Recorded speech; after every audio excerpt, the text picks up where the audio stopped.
The United States toppled Saddam Hussein from power amid allegations that he possessed weapons of mass destruction and deep ties to terror.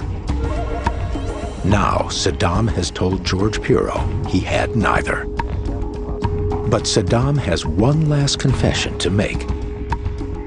Saddam told me that he would do what was necessary to protect Iraq. He admitted having the capability and the technology to reconstitute his weapons program, which included his WMD. Saddam would have never given up pursuit of WMD. It's a complicated picture, as was Saddam. As Americans, we tend to want to see things in black and white. And trying to get an understanding of Iraq, there's a lot of gray. Saddam would have never given up pursuit of WMD.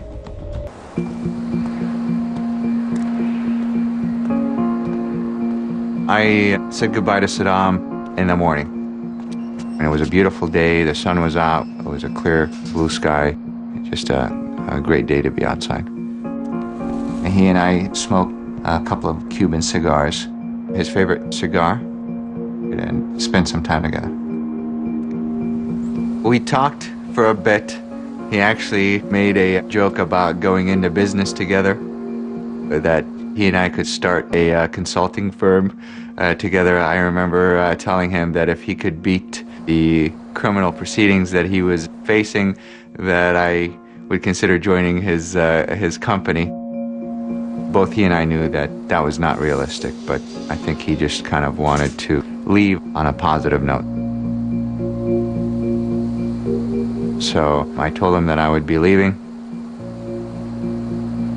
and he hugged me and said goodbye to me in the traditional Arab manner.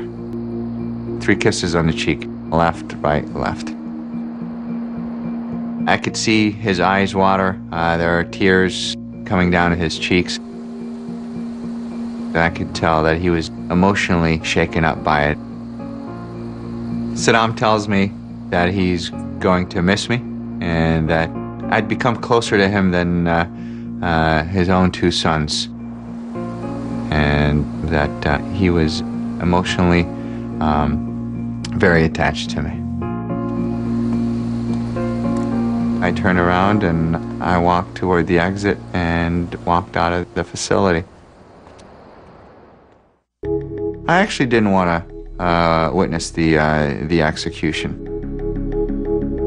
Now, I truly believe that the punishment was just, appropriate, and fair for the crimes that Saddam had committed.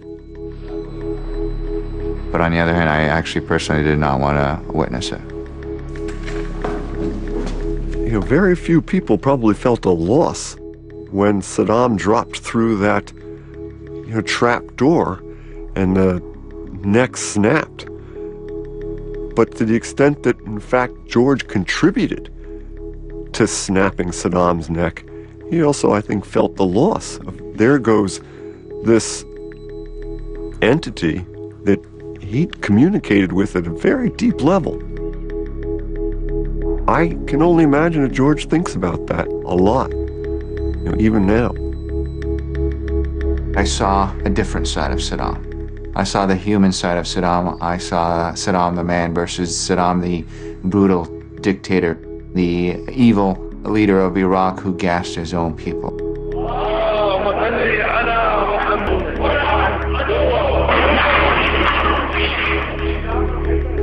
I didn't gain any pleasure out of it. I turned off the TV and I went out to celebrate New Year's Eve.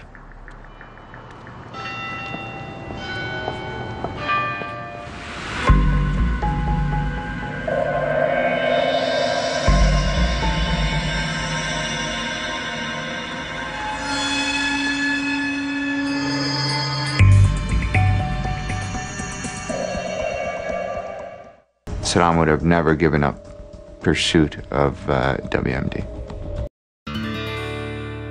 American girls and American guys, we'll always stand up and salute. We'll always recognize when we see old glory flying There's a lot of men dead, so we can sleep in peace at night when we lay down our head. My daddy served in the army, where he lost his right eye, but he flew a flag out in our yard till the day that he died. He wanted my mother, my brother, my sister and me to grow up and live happy in the land of the free. Now this nation that I love is falling under attack. A mighty sucker punch came flying in from somewhere in the back. Soon as we could see clearly through our big black eye, man, we lit up your world like the 4th of July. Hey, Uncle Sam, put your name at the top of his list, and the Statue of Liberty started shaking her fist, and the eagle will fly, and it's gonna be here when you hear Mother Freedom start ringing her bell, and it'll feel like the whole wide world is raining down on you. Oh, brought to you courtesy of the red, white, and blue.